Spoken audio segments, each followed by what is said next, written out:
Сәлем достар, сендермен бірге Ерасыл. Достар, баршаңызға көп алғыс айтамын, көп рахметімді айтамын. Өйткені алдыңғы видео жазған комменттеріңіз менің жүрегіме жетті. Сіздердің осындай қолдауларыңыздың арқасында мен келесі видеоға деген күш-қуатты жинаймын. Көп рахмет сіздерге. Ал енді, осы алғысты білдіре отыра видеомызды бастайық. Достар, менің кішкене тісім ауырып тұр, содан болар кішкене дұрыс сөйлей алмай тұрмын ау деймін. Негізі кейбір дауыстарым бір түрлі естіліп жатса, кешірерсіздер деп ойлаймын. Енді тіс ауырып отыр.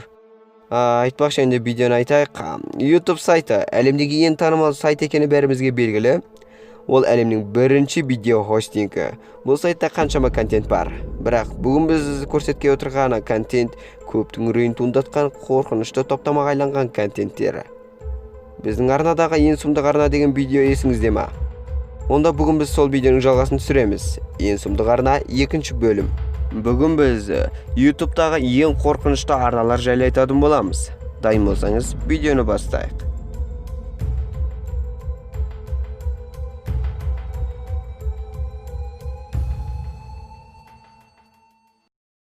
Бірінші, Seinfeld Speed Stain.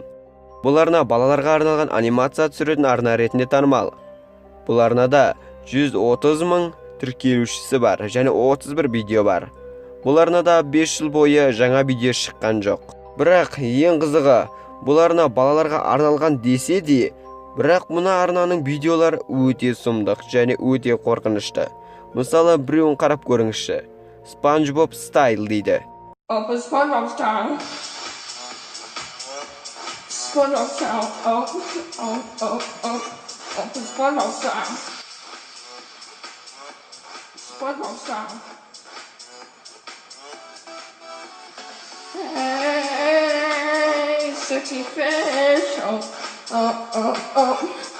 SpongeBob Style. Иә, көріп отырсыз. Бұл арнаның видеолары балалар көрмек түгілі үлкендердің өзін қорқытып тастайды. Сапасыз анимация, қорқынышты аудио, түсініксіз сценарий. Әрине, бұның бәрі бір түрлі. Бұл арна соңғы 2 жылда танымал бола бастады. Тіпті сол арнаның бір видеосы қазіргі таңда 17 миллион қараны жинаған. Бірақ бұл арнаның иесі кім анимацияны жасайды, түсініксіз. Ол арнаның ең соңғы видеосында мынандай бір нәрселер көрсетіледі. Оның жасаған бар анимациясының бірі отверка бәрін бұзып өтеді. Сөйтеді дейін сонда For Jack деп бір адамның суреті шығып келеді.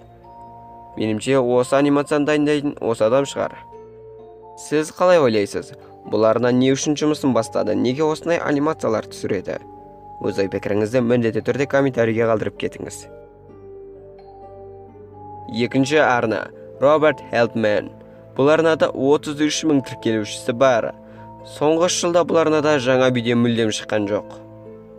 Бұл арнаның несі бір түрлі десеңіз, бұл арнаның видеоларында бір ақыл-есі дұрыс емес адам, бір адамның мәйіті секілді нәрсені қаразатқа орап алып, соған Дейзи деген ат беріп, соны видеоларына түсіреді. Ал каналдың атауына келетін болсақ, оның аты жөні бір актермен сәйкес келеді. Ол 1990 жылдары көз жұмған еді. Бірақ оның Роберт Хелпменге ешқандай қатысы жоқ. Ал енді мен сіздерге сол арнаның ең алғашқы видеосын көрсетейін. Одан мен сәл ғана үзіндісін көрсетейін. Толық нұсқасы өте қорқынышты десе де болады. Алғашқы видеоның атауы Дейзи келді.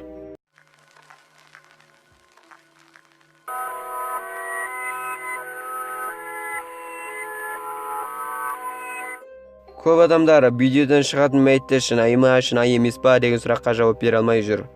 Бірақ көптеген адамдар бұл мәйітті шынайы деп сенеді. Оған себеп видеоларда Дейзидің жанында үнемі шыбындар жүреді. Жай ғана жүрмейді, топтасып үстіне жабысып жүреді. Ойлаңызшы, бұзылған ет, не болмаса бұзылған тағам, бұзылған нәрсенің үстінде, қоқыстардың үстінде шыбындар қаптаушы еді ғой. Бірақ бұл манекен болса, бұның үстіне неге қаптайды?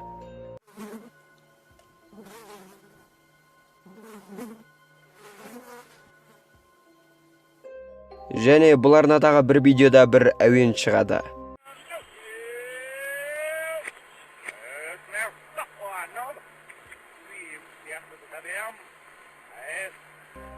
Ол әуенді кері естігенде that was a tight squeeze. Come on now, up Prancer. Way! Ол әуенді кері естігенде Аяз ата жайлы немесе жаңа жыл жайлы бір тақпақ шығып келеді.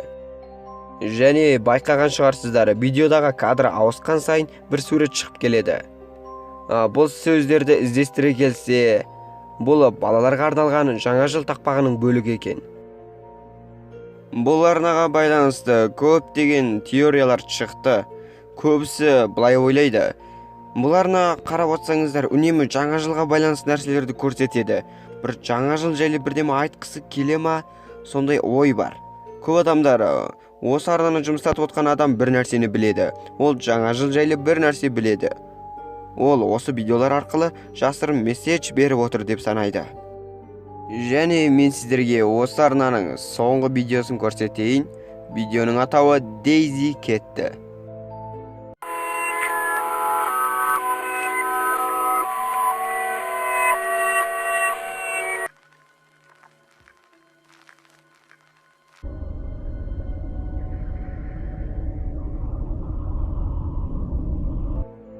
Сіздер қалай ойлайсыздар? Бұл арнаның не құпиясы бар? Өз ой пікіріңізді міндетті түрде комментарийге қалдырып кетіңіз. Үшінші арна Паранормал. Көріп отырғандарыңыздай, бұл арна өте танымал. Көптеген көрермендер мен көптеген фендомдары бар. Және бұл арна YouTube'да 7 жыл бойы белсенді жұмыс жасап келе жатыр. Бұл арнаны Стив Хафф деген азамат жұмыстатады. Бұл арнаның сұмдығы ол өзінің жасаған Soul Speaker дегені затымен астрал әлем немесе параллель әлем тіптен о дүниеге байланыс тоқтатады. Өзінің айтуы бойынша бұл құрылғы өте сезімтал, ауадағы энергияны да сезе алады. Бұл арнаның видеолары тек өлген адамдармен байланыс тоқтатумен ғана шектеледі. Өзінің Soul Speaker дегені осы құралымен көптеген адамдармен байланыс тоқтатқан видеоларын түсірді. Және ең қызығы, бұл тек танымал, көпке танымал атақты жұлдыздармен ғана байланыс тоқтатады. Мысалы Майкл Джексон, XXXTentacion. Ал мен сіздерге осы арнаның бір видеосынан үзінді көрсетейін. Ал мен қазір осыған сұрақ сұрайын. Ол жауап бере ме екен? Елестер біз секілді қатынаспайды. Оларда тұрақтылық жоқ. Өйткені олар энергиядан құралады, физикалық емес. Сондықтан олар сөйлескенде менімен және менің осы құрылғыммен байланысады. Бұл астрал телефон. Фредди, өзіңнің жанкүйерлеріңе айтарың бар ма?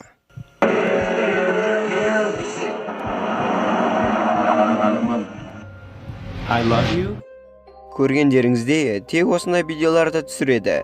Мысалы ол өте атақты адамдармен сөйлеседі. Майкл Джексон, XXXTentacion, Juicy WRLD, сол секілді қаза тапқан атақты адамдармен.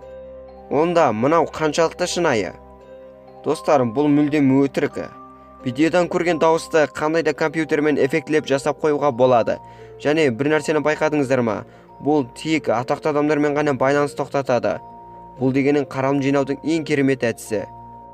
Және ең қызығы, бұл адамды ешқандай телеарналары, ресми ақпарат көздері жазбаған. Бұны ешкім қызықтамаған. Ал атақты ғалымдар мен профессорлар бұл адаммен неге байланыспады? Ойлаңызшы, бұның ұстап отқан құралы параллель әлеммен байланыс тоқтататын құрал ғой. Бұл деген Нобель сыйлығын алатын жаңалық қой. Бірақ бұны неге ешкім қызықтамайды? Бұл неге YouTube'дан аспайды? Иә, көріп отырсыздар, бұл нәрсе өтірік, таза өтірік. Бірақ ең қызығы, ең сұмдығы десе де болады. Бұл арнаның ең сұмдығы, мынандай өтірік нәрсе болса да, бұл арнада 1 миллион тіркелуші бар. Және әрбір видеосында сұмдық қаралымдар бар. Ойлап қараңызшы, мынандай өтірік, босқа тұрмайтын, тіпті ештеңеге татымайтын нәрсе мынаншама назарға ілігіп отыр. Бұл бір түрлі емес па? Ал достар, осылайша бүгінгі видео аяқталып отыр. Бүгін біз YouTube'тағы ең сұмдық арналарды айттық. Ал достарым, видео ұнаса лайк басамыз, және де арнаға тіркелуді ұмытпаймыз. Міндетті түрде мұна подписация батырмасын сұр қылып қойыңыз. Ал келесіде жолыққанша сау аман болайық.